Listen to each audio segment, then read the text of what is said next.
तो हेलो दोस्तों, स्वागत है आपका हमारे फिर से YouTube चैनल पे। तो जैसा कि आपने अगर हमारी पुरानी वीडियोस देखी हो, मेरे पास ये टाटा टियागो गाड़ी है और मैंने इसमें बाहर से CNG इंस्टॉल कराई थी, आफ्टर मार्केट CNG।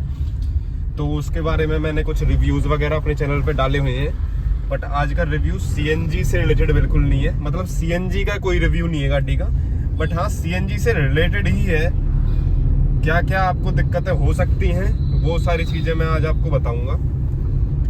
देखिए, जब से मैंने CNG लगवाई है तो क्या क्या मुझे परेशानी हुई है वो इस वीडियो में आज मैं आपको डिटेल में बताने वाला हूँ। सबसे पहले ठीक है, गाड़ी जैसी भी चल रही है, जो भी एवरेज दे रही है वो तो अलग हटाते हैं। सबसे पहले आते हैं कि इसके RC एंडोर्समेंट में। मैंने लास्ट वीडियो में भी आपको बताया था कि ये BS6 गाड़ी है और इसमें मैंने दिल्ली से लगवाई थी CNG किट और हरियाणा नंबर मेरी गाड़ी है।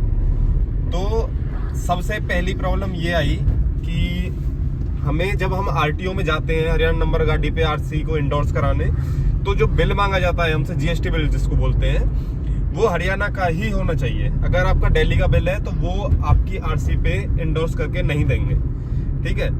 तो सबसे पहली प्रॉब्लम तो ये आई। फिर 4000 रुपये का अलग से बिल हमें बनवाना पड़ा, क्योंकि वो दिल्ली वाली फर्म थी, उसने बिल्कुल मना कर दिया, हाथ खड़े कर दिए कि नहीं, हम तो अपनी ही फर्म का बिल दे सकते हैं, ऐसे हरियाणा का बिल कैसे काट के दे देंगे हम। तो सबसे पहली प्रॉब्लम ये आई। जैसे तैसे वो प्रॉब्लम भी हमने सॉल्व कराई, 4000 रुपये हमारे एक्स्ट्रा लगे, ठीक है, कोई इशू नहीं है।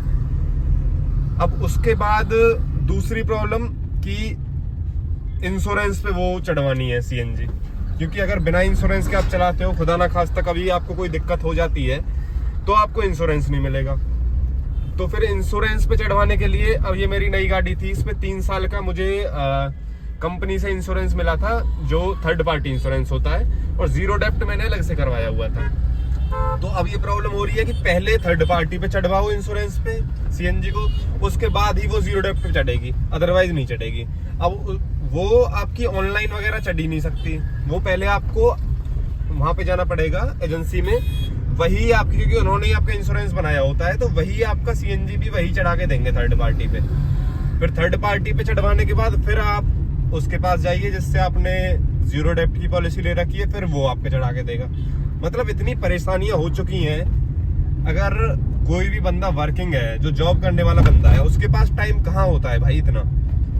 अब संडे का टाइम मिलता है, संडे को एजेंसी खुली नहीं होती, संडे को वो इंश्योरेंस वाले काम नहीं करते, उनके पोर्टल बंद होते हैं। तो 50 चीजें हो गई हैं। मैं तो इस गाड़ी से परेशान हो गया हूँ और आपको यही रिकमेंड करूंगा, भाई ये कोई नई गाड़ी ले रहा है ना, तो CNG फिटेड, कंपनी से फिटेड CNG लो, कोई झंझट नहीं होगा, ठीक है। वरना आप ऐसे ही चक्कर काटते रहोगे, कभी आप इंश्योरेंस को चढ़वाओगे, कभी आप RC को चढ़वाओगे, कभी ये दिक्कत बताएगा, कभी कोई वो दिक्कत बताएगा, इसी में लगे रहोगे और फिर गाड़ी में जो इश्यूज आएंगे वो अलग है, ठीक है। तो अगर सिरदर्दी से दूर रहना है ना, तो भाई यही रिकमेंड करूंगा कि कंपनी फिटेड CNG लो, कोई झंझट नहीं। चलने की परफॉर्मेंस की तो अलग ही बात है, और वो आपको ये कागजी कार्रवाई में जितना ड्रामा होता है ना, वो कुछ करने की जरूरत नहीं है, ठीक है ना। आपकी जो इंजन की वारंटी है वो खराब होती है, ठीक है। इंजन की वारंटी जो कंपनी तो देती ही है, क्योंकि अगर आप कंपनी फिटेड की लोगे, ठीक है। इसमें मेरी इंजन की वारंटी भी खत्म हो चुकी है। तो कुल मिला के यही है कि आप कंपनी फिटेड CNG ही रिकमेंड करूंगा मैं तो, ठीक है। आफ्टर मार्केट CNG से बचो जितना बच सकते हो, ठीक है। अगर आपके पास बहुत सारा टाइम है, कि हाँ आपके पास तो टाइम है, आप मतलब कोई जॉब वगैरह नहीं करते हो, तो भाई बिल्कुल लगवा सकते हो, ठीक है। अदरवाइज जॉब वाला बंदा तो परेशान ही रहेगा, जिसको डेली जाना है, डेली आना है, वो इन चीज़ों में लगा रहेगा या अपनी जॉब को देखेगा। तो भाई आज की वीडियो में इतना ही, धन्यवाद, मिलते हैं नेक्स्ट वीडियो में।